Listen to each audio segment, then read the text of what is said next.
Mi novia exige que le compre una casa a ella y a su madre, de lo contrario terminará nuestra relación y me acusará en redes sociales. Mi nombre es Jorge, tengo 30 años, y llevo 3 años saliendo con mi novia, Tatiana. Al principio, nuestra relación era perfecta. Ella era atenta, cariñosa, y me hacía sentir como si fuera el hombre más afortunado del mundo. Sin embargo, en los últimos meses, algo cambió. Esto comenzó cuando Tatiana empezó a hablar sobre su madre. Su madre, según ella, estaba pasando por un mal momento financiero y estaba en riesgo de perder la casa en la que vivían. Tatiana me confesó que estaba muy preocupada y me preguntó si había alguna manera de ayudarla. Quería que yo, literalmente, comprara una casa para ella y su madre. Al principio pensé que era una broma, pero Tatiana estaba completamente seria. Me dijo que si realmente la amaba, entendería que su madre necesitaba un lugar donde vivir y que sería una inversión en nuestro futuro juntos. Traté de explicarle que comprar una casa no era algo que pudiera hacer así como así. No es como si pudiera sacar una cantidad exorbitante de dinero de la nada. Además, acababa de comprar mi propio departamento y estaba apenas acomodándome financieramente. Pero no pareció importarle. De hecho, se puso muy seria. Me dijo que si no accedía, nuestra relación no tenía futuro. Yo, sorprendido y un poco herido, le pregunté si realmente estaba dispuesta a romper conmigo por algo tan material. Fue entonces cuando lanzó la verdadera bomba: si no lo haces, terminaré contigo y le diré a todos en redes sociales que eres un maltratador. No podía creer lo que escuchaba. Tatiana, la mujer con la que había compartido 3 años de mi vida, estaba amenazándome con destruir mi reputación si no compraba una casa.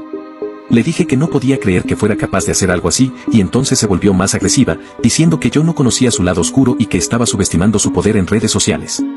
Me fui de su casa ese día sintiéndome traicionado y confundido. Durante los días siguientes, traté de hablar con ella, de hacerla entender que lo que pedía era irracional y que no podía ceder a sus chantajes. Pero cada vez que intentaba razonar con ella, se ponía más y más fría. Finalmente, me envió un mensaje diciendo que si no tenía noticias mías en 24 horas con una respuesta afirmativa, procedería a exponerme públicamente. Pensé que era un farol, que solo estaba tratando de asustarme para que cediera, pero algo en su tono me hizo dudar. ¿Y si realmente lo hacía?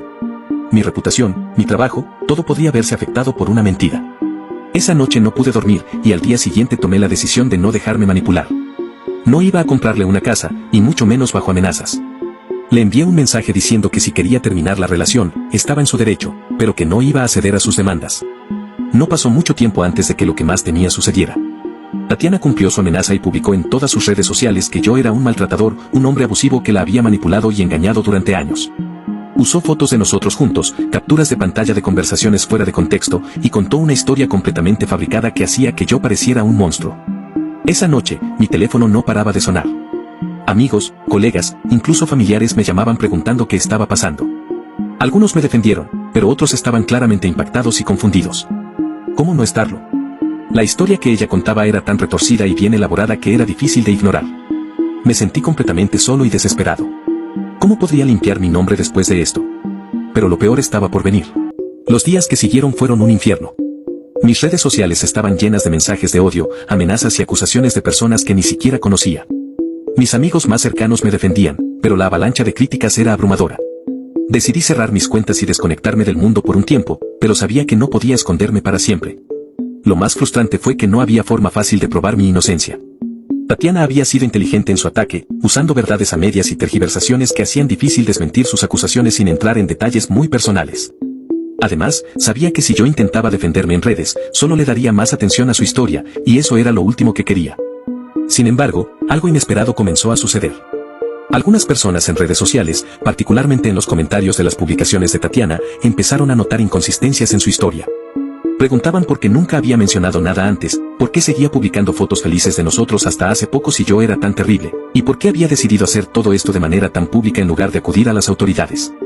A medida que más y más personas comenzaron a dudar de su versión, Tatiana se volvió cada vez más defensiva y agresiva en sus respuestas, lo que solo empeoró las cosas para ella.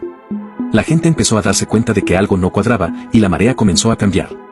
Finalmente, uno de sus antiguos amigos rompió el silencio y publicó una larga exposición sobre cómo Tatiana había manipulado y mentido en el pasado para conseguir lo que quería, incluyendo a exparejas y amigos cercanos. Este amigo incluso compartió capturas de pantalla de conversaciones donde Tatiana admitía estar planeando toda esta farsa para presionarme y obtener la casa que quería. Ese fue el golpe final. Tatiana intentó defenderse, pero la evidencia era demasiado contundente.